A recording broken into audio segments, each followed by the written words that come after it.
camarades, bonjour chers frères et sœurs, et soyez les bienvenus chez vous. Je tenais ce matin à vous dire merci du fond du cœur. Merci à vous qui avez pris de votre temps, de votre énergie pour faire le déplacement du pays des hommes intègres, pour faire le retour aux racines, comme on le dit en anglais, back to your roots. Merci d'être venus.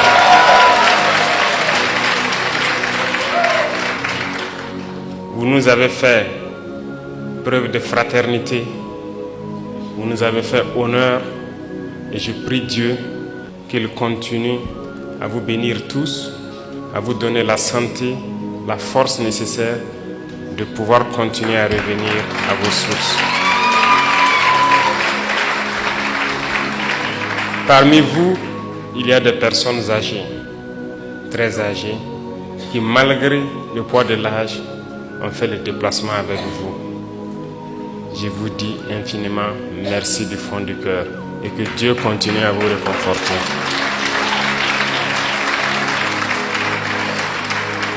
Je suis de bout en bout tout votre séjour parmi vos frères. Chaque soir à la télévision, j'essaie de voir quelles sont les activités que vous avez eu à mener. Et je peux avouer que je suis très content de tout ce que vous avez déjà pu découvrir. Mais je prie Dieu que le temps soit encore de notre partie et que vous puissiez revenir et pouvoir découvrir beaucoup plus de choses à travers le Burkina Faso. Certes, beaucoup ont été déconseillés de venir vers le Burkina. Vous êtes nos ambassadeurs désormais. Et je pense que vous êtes les mieux placés pour aller faire comprendre aux autres que le Burkina Faso est loin de ce que ces médias occidentaux essaient de faire peindre aux yeux du monde. Le Burkina est bien fréquentable, le Burkina résiste, le Burkina tient debout et le Burkina vit.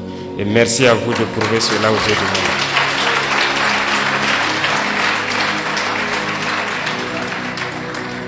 Je vous salue également pour votre détermination à vouloir nous accompagner dans notre lutte, à vouloir donc accompagner vos frères et sœurs ici au Burkina Faso en investissant dans tous les domaines possibles.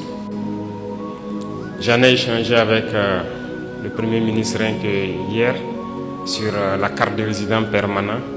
Certes, nous avions mis des conditions d'acquisition de la carte, mais aussi d'autres conditions financières, mais nous avons décidé de lever la condition financière en ce qui vous concerne pour que vous n'acquisiez.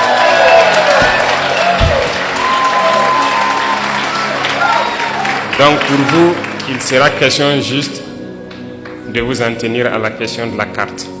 Donc toutes les autres conditions, vous serez exemptés. Et merci à vous d'ouvrir le pas pour tous ceux qui souhaitent donc prendre cette carte pour pouvoir investir et rester au Burkina. Ceci dit, le Burkina Faso est un pays en pleine construction. Et je pense que beaucoup d'opportunités vous ont été présentées. Il y a encore beaucoup d'autres opportunités. Déjà la question de la radio et de la télévision, j'ai pu aussi vous assurer que je ferai tout pour accompagner la création d'une telle radio ou d'une telle télévision ici au Burkina Faso.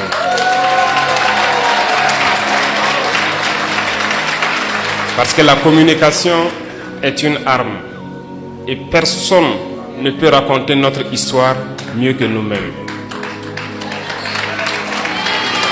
Pendant longtemps, c'est eux qui ont raconté ce qu'ils voulaient de l'Afrique. C'est eux qui ont raconté ce qu'ils voulaient de l'homme noir. Mais non, il est temps que nous disions non à cela et que nous racontons les choses telles qu'elles sont. Et je vous encourage à pouvoir poursuivre ce projet que nous allons beaucoup accompagner. Le Burkina Faso est en construction. Nous avons commencé à changer beaucoup de nos lois pour permettre un meilleur vivre ensemble, mais aussi pouvoir sécuriser les investissements des Burkinabés et de tous ceux qui voudront venir investir au Burkina Faso. Quand on prend le domaine de l'immobilier, par exemple, c'est un domaine en pleine expansion au Burkina Faso. Prenons le domaine de l'agriculture et de la transformation agricole, notamment l'industrie agroalimentaire, l'énergie. Bref, il y a beaucoup de domaines qui sont donc ouverts et nous avons besoin des cerveaux de nos frères pour venir construire ici les industries qu'il faut pour transformer nos matières premières. Et c'est nous qui devrons nourrir le monde et non nous qui devrons aller quémander aux yeux du monde. Et c'est bien possible que l'Afrique nourrisse le monde.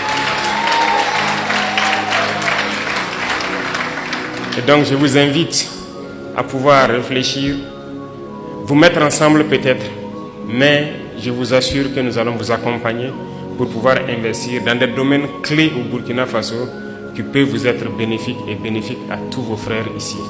Et ça, c'est l'essence même de notre lutte.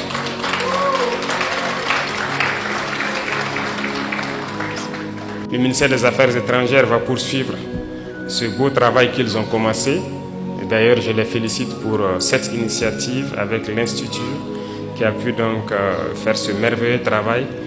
Continuez le travail de présenter les opportunités pour pouvoir vous guider et vous canaliser vers les investissements structurants et bénéfiques. Et nous allons continuer à suivre ça de très près pour que vous ne soyez pas déçus de votre investissement au Burkina Faso. Reconnaissez une chose, la lutte que nous menons est âpre et c'est une lutte d'endurance. Et vous, vous avez décidé de porter notre message à travers le monde. Nous ne luttons pas pour le Burkina Faso tout seul. Nous luttons pour l'Afrique. Nous luttons pour l'homme noir. Nous luttons pour la dignité de l'Afrique. Nous luttons pour le bien-être de nos populations. Et qui lutte pour la dignité et le bien-être de sa population a aussi quelque chose en cœur. Nous sommes de tout cœur avec tous les peuples qui luttent pour la justice, pour l'égalité, pour le bien-être.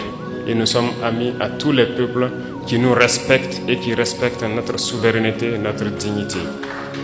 Et merci à vous d'accompagner donc ce combat que nous menons. Il est très difficile de mener ce type de combat. Et je sais que vous le savez mieux que moi. Voir l'Afrique se réveiller, c'est un cauchemar pour certains. Mais pourtant, l'Afrique est en train de se réveiller. Et l'Afrique va se réveiller.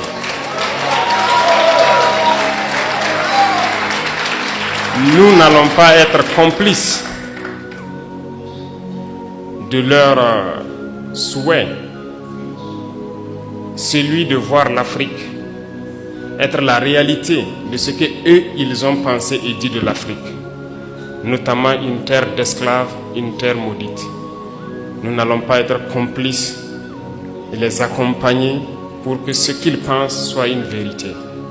Nous leur dirons que l'Afrique est un continent d'espoir, est un continent combatif et l'Afrique est un continent d'avenir. Et nous allons nous battre pour cela.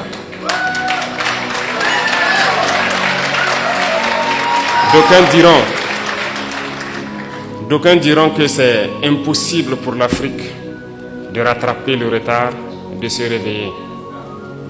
On nous l'a dit lorsqu'on a voulu prendre le destin de notre pays, qu'il est impossible de faire ce que nous voulons. D'autres nous ont découragés. Ils ont toujours pris des exemples des héros africains qu'ils ont tués pour nous dire que ces héros ont essayé mais ils n'ont pas pu. Pour nous faire comprendre que c'est une peine perdue notre lutte.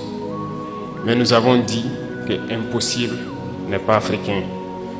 Si impossible était africain, nos grands-parents, nos ancêtres ont beaucoup souffert. Il n'y a pas ce peuple au monde qui a souffert comme les Africains. Aucun peuple ne peut prétendre pouvoir survivre après toutes les épreuves que les Noirs ont subies. On se rappelle que ce soit les colonisations, l'esclavage, les conquêtes arabo-musulmanes ici, les Africains ont connu toutes sortes d'humiliations, toutes sortes de traitements qui visent à nous exterminer. Ils ont voulu faire disparaître le gène du noir parce que c'était les jeunes braves qu'ils ont toujours pris, tués et déportés. Donc l'Africain est le plus résistant de l'histoire de l'humanité parce que nous avons résisté à toutes les barbaries possibles. Mais il faut qu'aujourd'hui, nous continuons la lutte. Et voilà pourquoi, moi je vous dis encore merci pour ce combat que vous menez. Parce que le continent souffre encore. Regardez ce qui se passe au Soudan. On extermine les frères noirs. Regardez ce qui se passe au Congo. Regardez ce qu'ils sont en train de s'aimer dans le Sahel. Un peu partout, ils manipulent les noirs pour qu'on s'entretue. Ils envoient les armes et on continue de s'entretuer. Il faut que cela s'arrête. Et c'est bien possible. Et la première chose, la première arme que nous pouvons utiliser, que vous pouvez utiliser, c'est la communication. C'est d'expliquer aux Noirs d'où il vient et qui il est et où est-ce qu'on peut partir. Et c'est bien possible et je vous félicite, je vous encourage dans ce combat. Il faut que partout où des Africains se retrouvent, il faut que nous comprenions une chose. Seuls unis, nous pourrons aller loin. Et il faut que nous arrivions à nous unir d'une manière ou d'une autre. Et cela incombe plus à la jeunesse aujourd'hui, mais aussi aux anciens, qui doivent pouvoir expliquer à la jeunesse ce qu'ils ont vécu hier et comment nous devons nous comporter aujourd'hui pour pouvoir nous unir. Et je compte sur tout un chacun pour continuer ce combat partout où il est. Parce que nous sommes combattus aujourd'hui par l'impérialisme qui cherche par tous les moyens à nous faire disparaître, mais aussi par nos propres frères. Certains qui sont les valets de l'impérialisme, mais d'autres aussi pour leur simple intérêt. Personnellement, je dirais qu'il y a beaucoup de chefs d'État africains qui ne m'aiment pas. Ils sont très nombreux, qui ne m'apprécient pas. Peut-être parce qu'ils sont jaloux,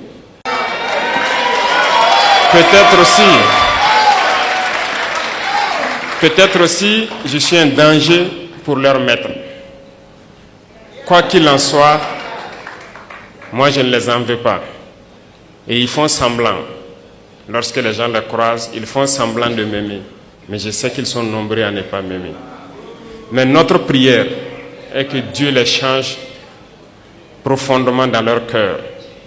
Que Dieu mette beaucoup d'amour dans leur cœur. Pas pour nous, mais pour leur peuple. Pour qu'ils aiment leur peuple. Et qu'ils se battent pour leur peuple. Parce que nous continuerons à prêcher le message pour que leur jeunesse se réveille. Et je prie Dieu que Dieu mette l'amour dans leur cœur, qu'ils aiment leur jeunesse, qu'ils aiment leur peuple et qu'ils se battent pour le bien-être de leur peuple. Peut-être qu'à travers cela, nous aussi nous allons bénéficier d'une once d'amour de leur part. Et je prie Dieu que cela puisse arriver et très vite, que nous puissions voir dans la même direction, voir que nous devons nous battre pour le bien-être de nos peuples, de nos jeunesses, de nos continents, de nos pays. Et à travers cela, il n'y a pas de choix, on va s'unir. Parce que l'Afrique est immensement riche, nous avons un marché immense et nous avons des cerveaux à travers le monde. Et nous allons faire venir tous nos cerveaux pour travailler avec nous. Et l'Afrique a besoin de tous ses fils, de toutes ses filles pour pouvoir se développer. Et vous portez ce message, vous portez ce combat. Et nous devons tout faire pour que ce combat aboutisse et au plus vite. Ça, c'est très important. Parce que vous devez voir ce combat aboutir dans très peu de temps. Et c'est bien possible. Donc, je vous encourage, je vous félicite pour tout ce que vous faites. Et avant de clore mes propos, je vous invite à chaque occasion que vous pourrez revenir au Burkina Faso parce que nous allons transformer le Burkina Faso, faire du Burkina un exemple pour que les gens voient que c'est possible. Nous allons partir de cette situation de guerre, construire le pays, le rendre mielleux et que tout le monde voit que c'est bien possible et ça va motiver d'autres à se lancer sur le même chemin que nous. Merci pour cet accompagnement, merci pour cette chaleur que vous êtes venus nous donner, merci pour l'amour que vous êtes venus nous donner et je prie Dieu que vous retournez tous sains et saufs et que vous revenez chez vous au Burkina Faso, investir et vivre paisiblement quand vous le souhaitez. Merci beaucoup à tous. Que Dieu vous accompagne, que Dieu vous bénisse. La patrie ou la mort nous vaincra. Merci.